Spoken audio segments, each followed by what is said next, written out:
morning, everybody. Good morning. Sweet. Interactive. I'm Carolyn Olsen. I work for Northwestern Mutual. That's 161 as of yesterday. Year-old financial services company based in Milwaukee, Wisconsin. If you couldn't tell by my accent. And Milwaukee is also home to Miller Beer and Harley-Davidson motorcycles, but for the record, we've been around longer and I have a cooler job. I'm a data scientist, so I get to predict what products our clients will select. I've built churn models, I've forecasted incoming call volume, I've built text mining tools to identify client survey responses in need of service remediation. So I'm here today to share my experiences in analytics in financial services, and also, and I know this is a theme that keeps bubbling up, how humans fit into machine learning. I've just got to say I'm super excited that that theme keeps coming up over the last few days. It's awesome. So sometimes when I tell people about what I do, they think that machine learning is functions, that it's code that you apply to your data, and then you have answers.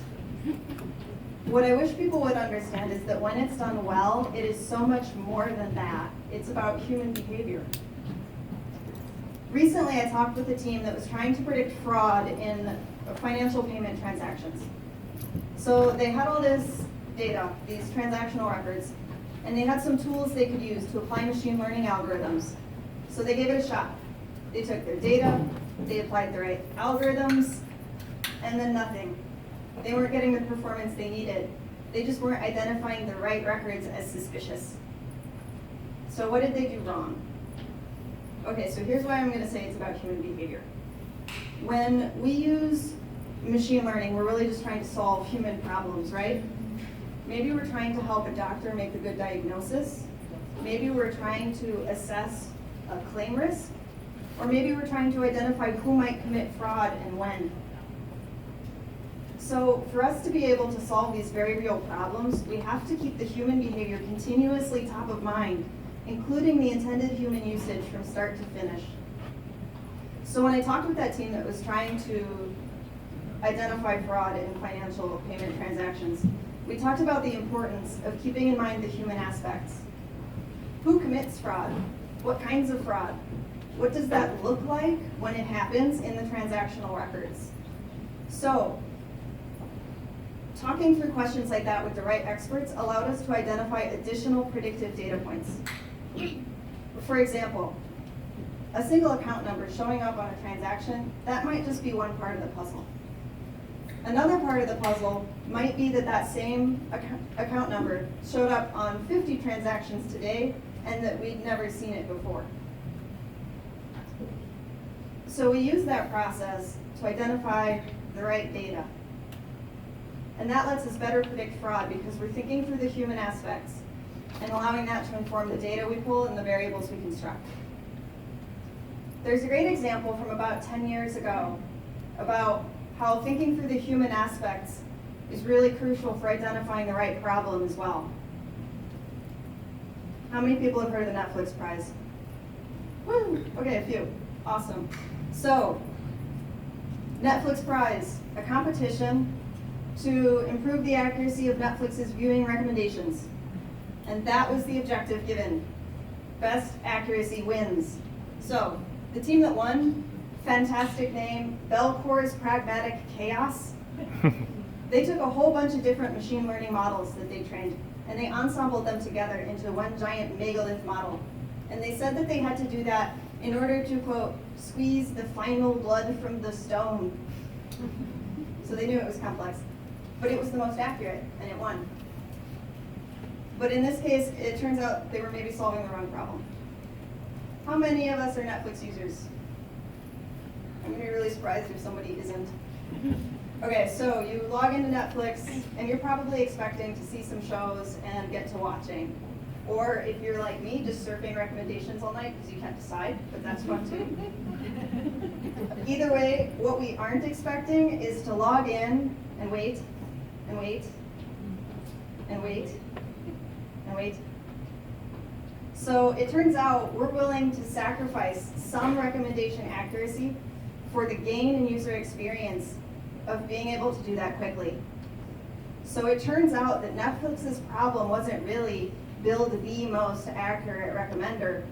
Netflix's problem was build a more accurate recommender that can be run in a teensy amount of time. So they paid $1 million to their grand prize winners, Golf Course Pragmatic Chaos, and they did not implement that in production. They took a simpler solution from the competition instead. What the Netflix prize really needed was just a little more attention to how people would need to be using the output of that model and let that inform the build process. Okay, so what does it look like when it's done right? And I'm going to use an example from Northwestern Mutual because I am shamelessly biased. All right, so at Northwestern Mutual, permanent life insurance is foundational to a client's financial stability. Historically, you submit a life application with us, and you'll get a final decision in about a month. In the meantime, you may be asked for additional information, a client history interview, attending physician statements. You might need to give blood or pee in a cup, which nobody really wants to do. So we wanted to improve that experience. So that let us identify the right problem. How can we make a fast lane for our lowest risk applicants? And that requires us to be able to identify our lowest risk applicants. So we had the right problem, now we need to figure out what's the right data and how to construct it to solve that problem. At Northwestern Mutual, we have over a century and a half's experience understanding what makes someone more or less likely to live a long life. Things like smoking behavior, physical build, medical background, biological sex. I'm really excited that women live longer. And so we use that information to inform what data we pulled together and what variables we constructed from it. So, okay, right problem, right data. We also had a team of diverse talent to bring it all together. So people talk about data scientists like they're a one-person show, like they're unicorns. But for us, it's really about the team. Data science and machine learning take a variety of very specialized skills. And I know we have a lot of those skills in this room right now. So data engineers who know how to build and navigate complex data, analytics specialists or statisticians who understand the math behind machine learning algorithms so that they know what to use when, how to tune those models, how to validate them, visualization experts who can make it approachable to an end user, and product managers who can be coordinating with stakeholders to keep us focused on the human problem at hand. So we take all those three things together, right problem, right data, team of diverse talent to bring it together. And at the end of the day, what we were able to achieve is that for 5 to 10% of applications, applicants now get a final decision in 1 to 2 days. So rewind, before I said it took about a month for final decision.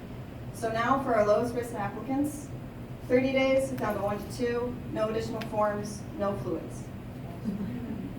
All because the team kept the human side in mind from start to finish.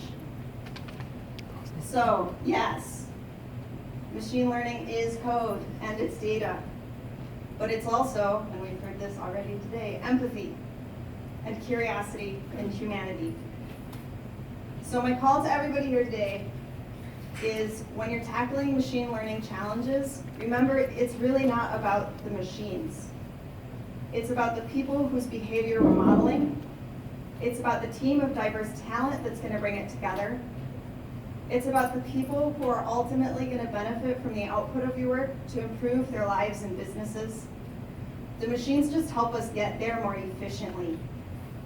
So bring that empathy and curiosity to your work to identify the right problems and the right data to solve it, and keep the humans in the machine learning. Thank you.